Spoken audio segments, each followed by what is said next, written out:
Hello. Today I come here to talk about All About Love by Bell Hooks. Yes, this is going to be a check-in, but just for this book because I'm really at the end of Material Girls. But what can I say? But I haven't finished it yet, so I'm not going to talk about it because I'm really at the end. It will be pointless for me to come here and talk about Material Girls, do a check-in, and then come back to talk about, I don't know, 30 pages till the end. So I prefer to end that book. Hopefully I will be able to do that today and then come back here in another video and talk about Material Girls.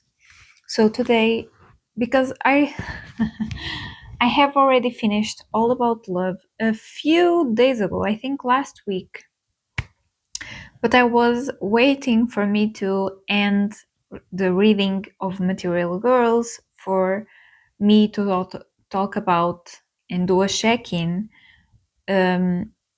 for both of these books at the same time in the same video. But well, I'm not going to wait longer because I was becoming a bit forgetful of this book, so I came back and reread some passages that I have underlined and some passages that I have marked with tabs, and I put in a document in my computer. So let's go.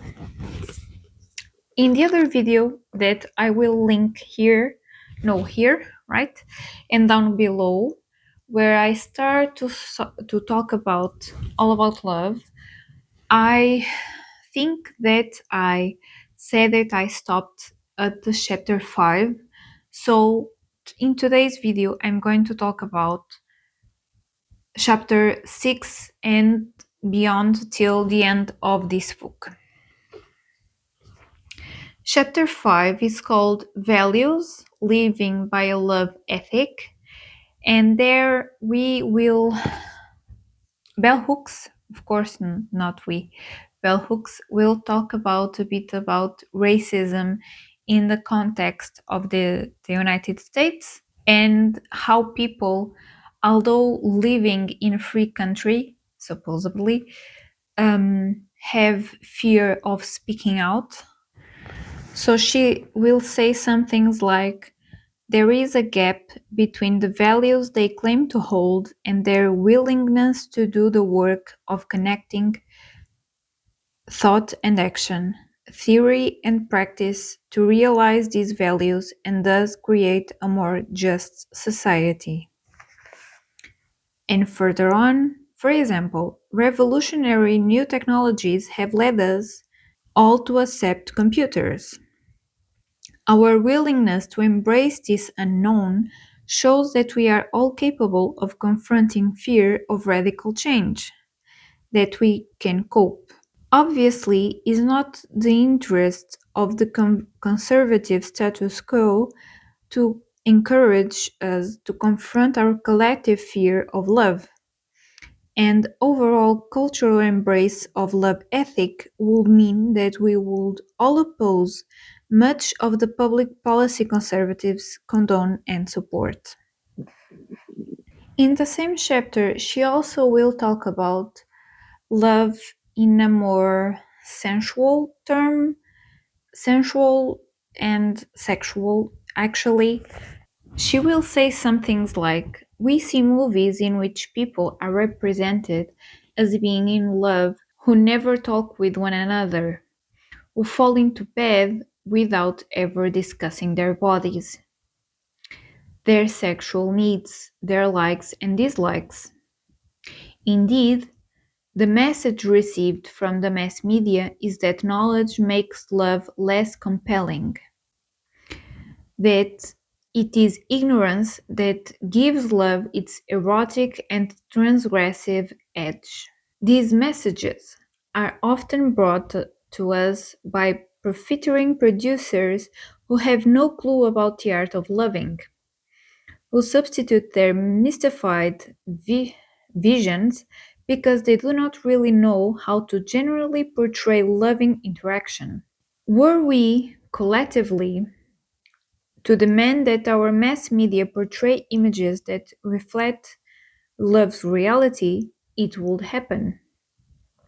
This change would radically alter our culture.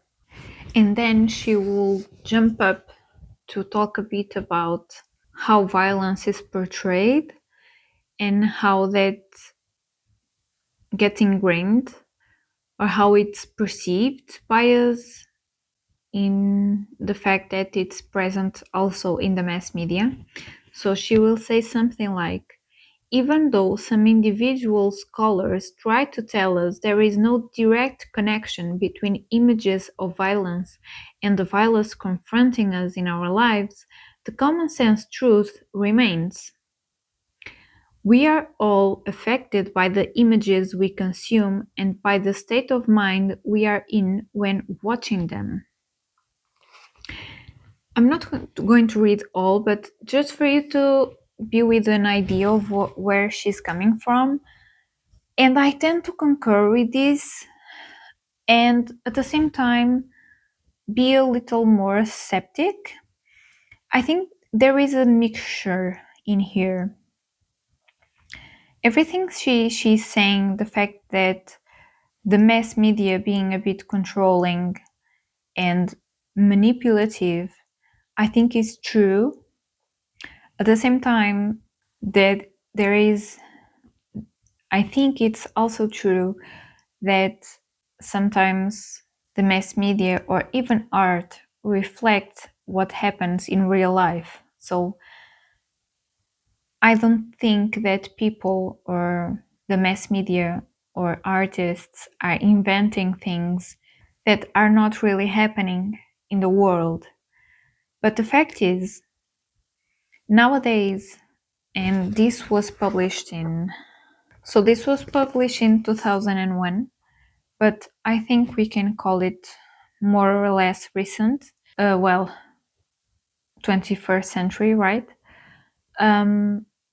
We are bombarded. I hate to use this word because it's so common nowadays. We are bombarded with images, we're bombarded with news, but well, I think that's a good term to use. And if you think about it, maybe our brains, at least the development that we had in these thousands of years of the Homo sapiens, is not prepared to be confronted with so much information from everywhere.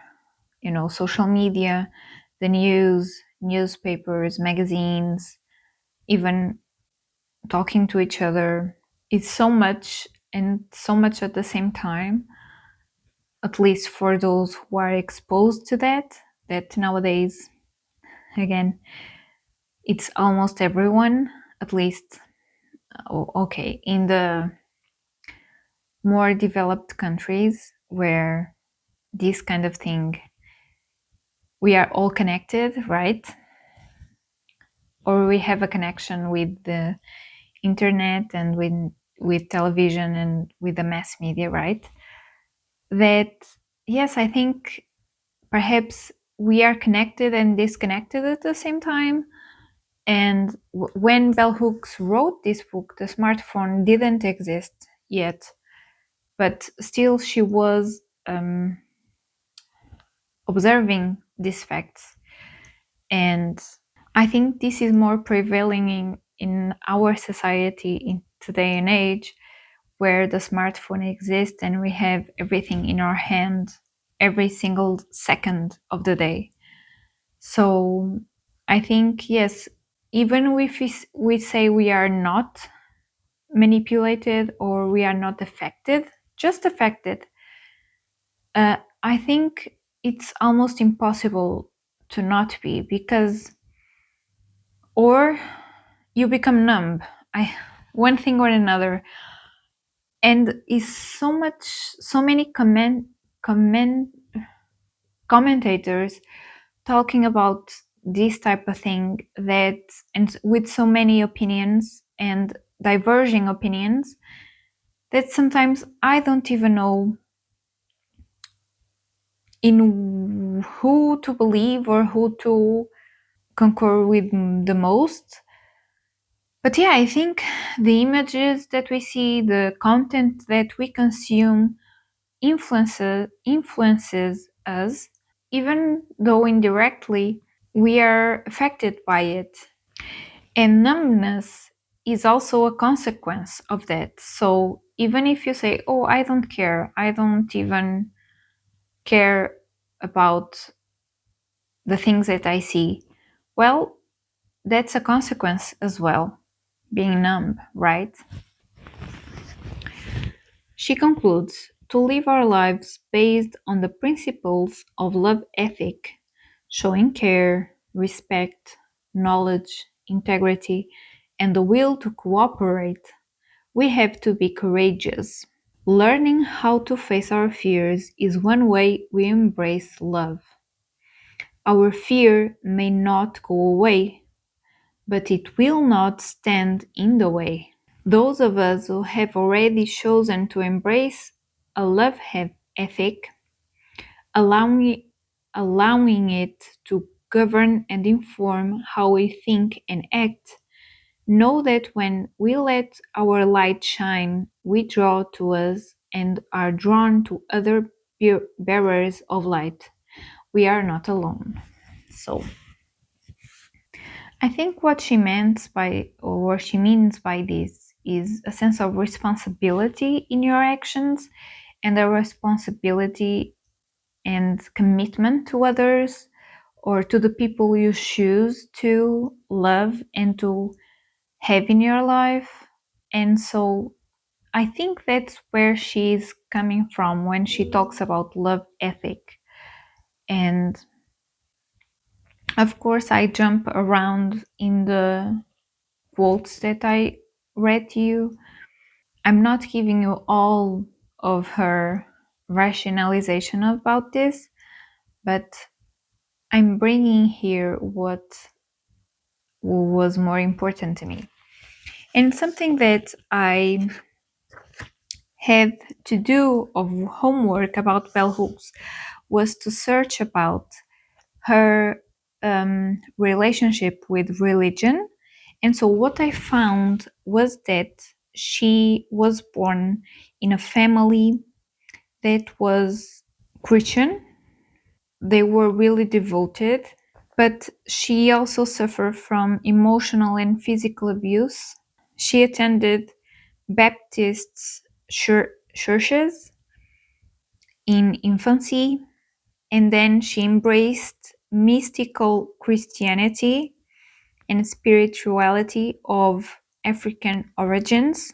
And then in the middle of the 1970s, she kind of mixed these faiths, if we can say that. So she also had the spiritual practice turned to Buddhism, but she maintained this practice in secret with afraid that it wouldn't she wouldn't have space for discussion of her faith in the feminist movement and even in the academic world. With time, she decided to speak and write about her faith. So, she had a mixture of things, and I think that prevails, at least in this work of hers. This is the first book I read from her, and I think some things you can understand a bit better if you do a bit more research about her life. In the 7th chapter, Greed, Simply Love, she will give us an example of, imagine a mother that is passing through difficulties and her child begins to earn money through a not so much legitimate business. And the example that she gives, or the analogy that she gives, not analogy, the example, I think, is that the mother, being so drowned in misery and poverty, will come to accept the means in which her child earns that said money, because she can at least put her head above water, and how her these mother ethical values become eroded by the intensity of longing and lack. And she goes, she has become connected one with the culture of consumption and driven by its demands. So she will speak a bit about this notion and difficulties in which people sometimes see themselves with addiction and so on, and how sometimes circumstances of life, such as poverty and living in certain areas of a certain region, can guide you towards a way of living that wouldn't be so healthy for you or for your family. And of course, how that affects the way that your relationships, basically. She will say phrases like, addiction makes love impossible. Addiction is both a consequence of widespread lovelessness and a cause. Greed characterized the nature of this pursuit because it is unending. The desire is ongoing and can never be fully satisfied. And how sometimes people get together because of materialistic interests. So she goes, both men and women remain in dysfunctional, loveless relationships when it is materially opportune. And a phrase that, or an idea that she develops in here that I really agree with is goes like this. Many people want love to function like a drug, giving them an immediate and sustained high. They want to do nothing, just passively receive the good feeling. In patriarchal culture, men are especially inclined to see love as something they should receive without expending effort. More often than not, they do not want to do the work that love demands. When the practice of love invites us to enter a place of potential bliss that is at the same time a place of critical awakening and pain, many of us turn our backs on love. I think that is coming a shift in our culture, I think. Although we have received news that Gen Z, I will speak a bit more specifically about the men in Gen Z generations, are coming back to ideas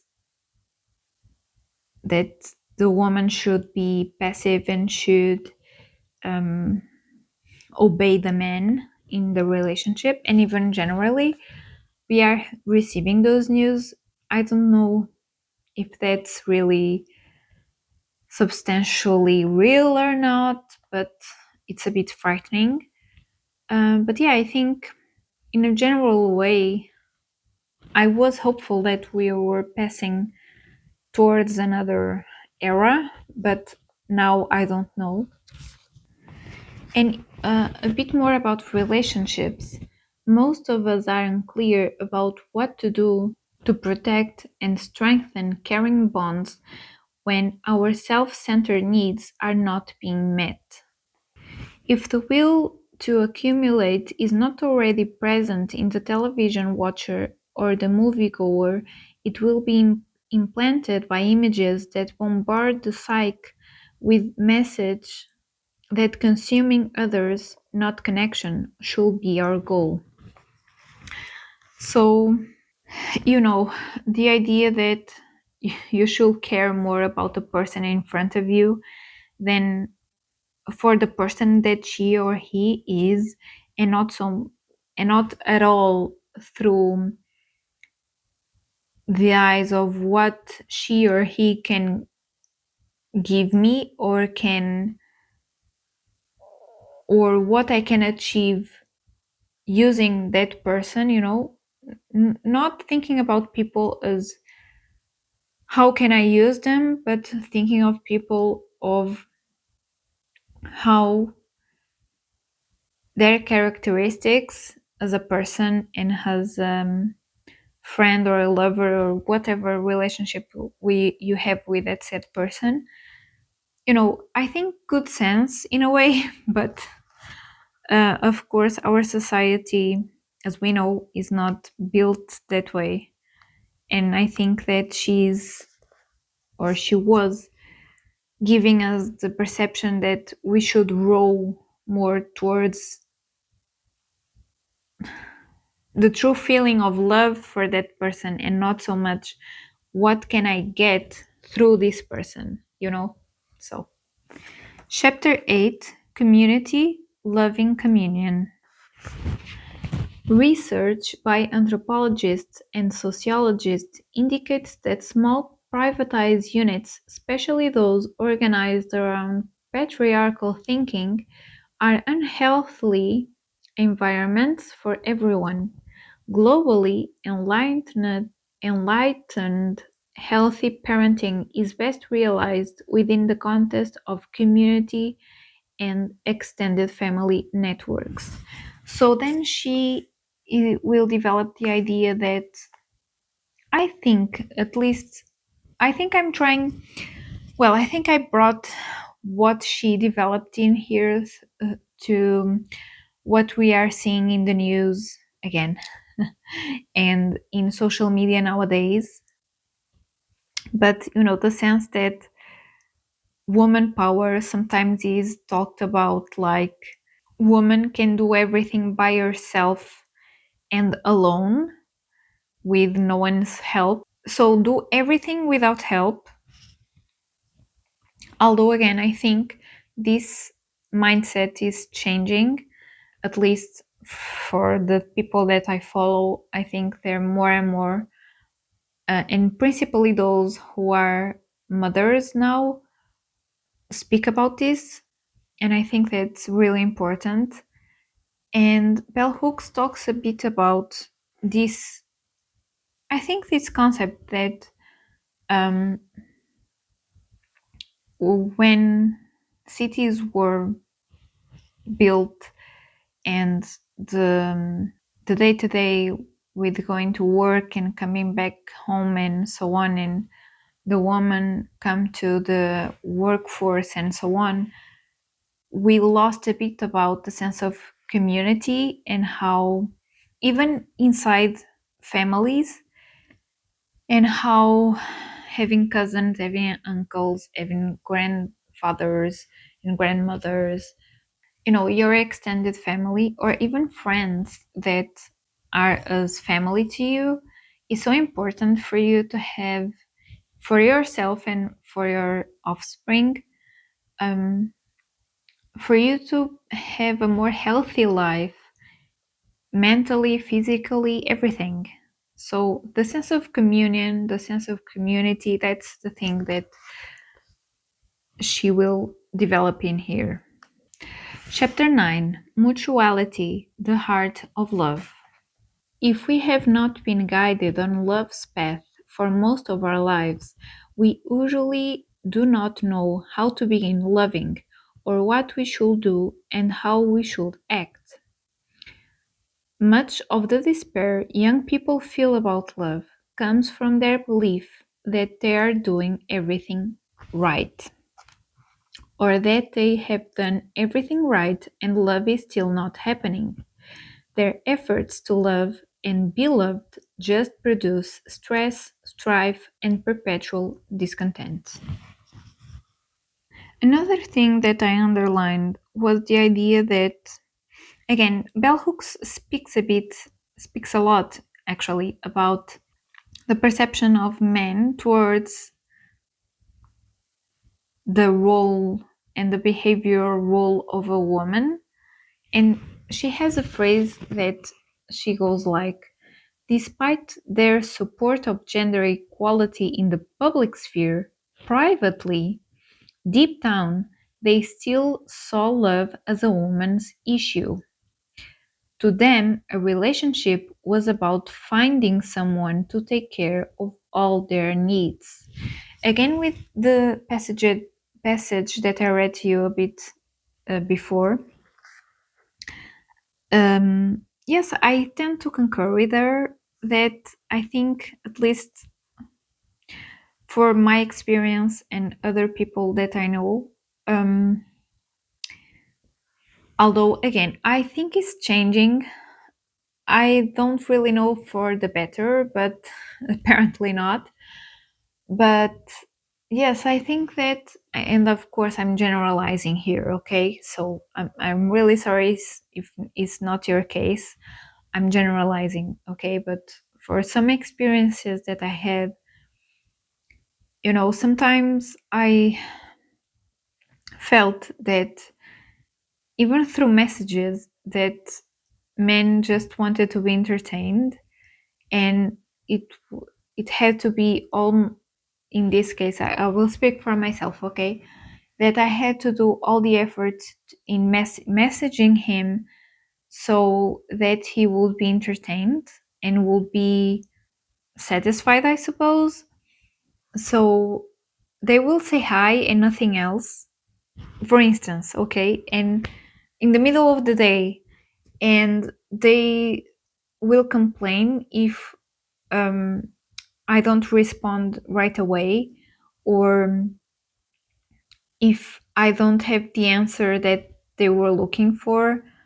And not so much that he's really participating in the conversation, is more that I'm fueling the conversation and it's just monosyllabic words. Like, it's so strange. But, that were a few cases. But, of course, I'm generalizing. But yeah, that's the sense that I had. So when I read some things like this, I kind of, yeah, I feel you, girl. So the last chapter that I kind of took notes was the 10th chapter, Romance, Sweet Love. She begins like this: to return to love, to get the love we always wanted but never had, to have the love we want but are not prepared to give, we seek romantic relationships. We believe these relationships, more than any other, will rescue and redeem us. True love does have the power to redeem, but only if we are ready for redemption. Love saves us only if we want to be saved.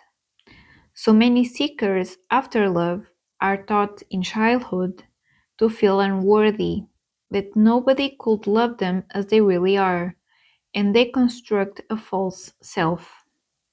In adult life, they meet people who fall in love with their false self. But this love does not last. At some point, glimpses of their real self emerge and disappointment comes.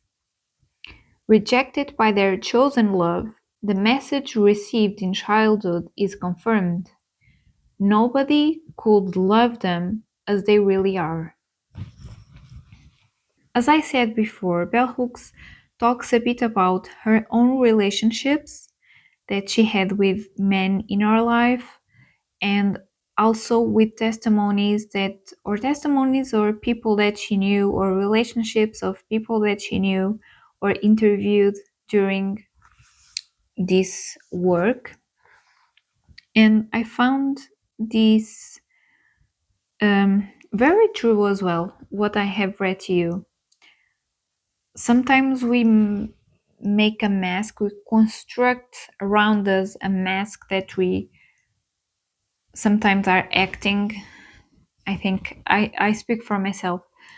um, to be a persona to someone that we are, or maybe sometimes we are interested, and even if we aren't, we make that mask. I suppose this is true for everybody, because everybody has a persona to the outworld. So yeah, sometimes that mask um, becomes a problem, right? And if we don't deconstruct that along the way. And something that I found really interesting is this: we believe we will meet the girl of our dreams. We believe someday our prince will come. They show up just as we imagined they would. We wanted the lover to appear, but most of us, we were not really clear about what we wanted to do with them, what the love was that we wanted to make, and how we would make it. We were not ready to open our hearts fully. In her first book, The Bluest Eye, novelist Toni Morrison identifies the idea of romantic love as one of the most destructive ideas in history of human thought.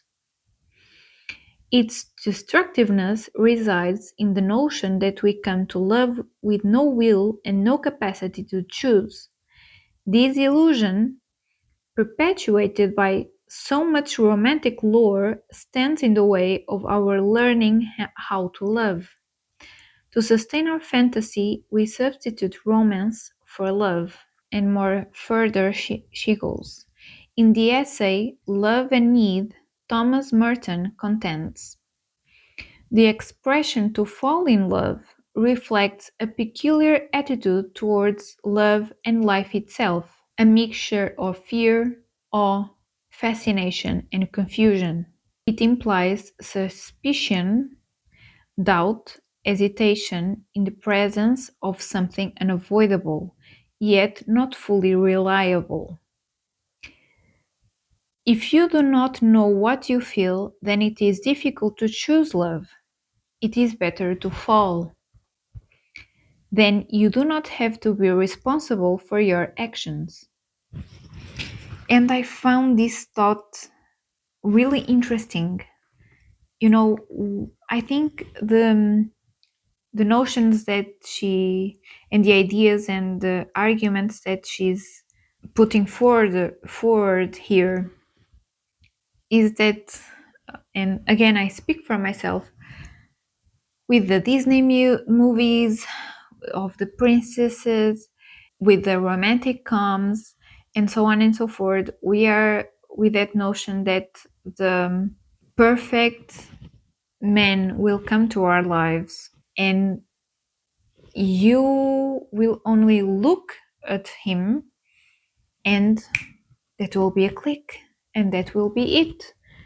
That is the one. You will know, and then the notion that you make a rationalization of the pros and cons about that said person, or even I will get to know this person before I make a decision, is not in the picture. It's something like that.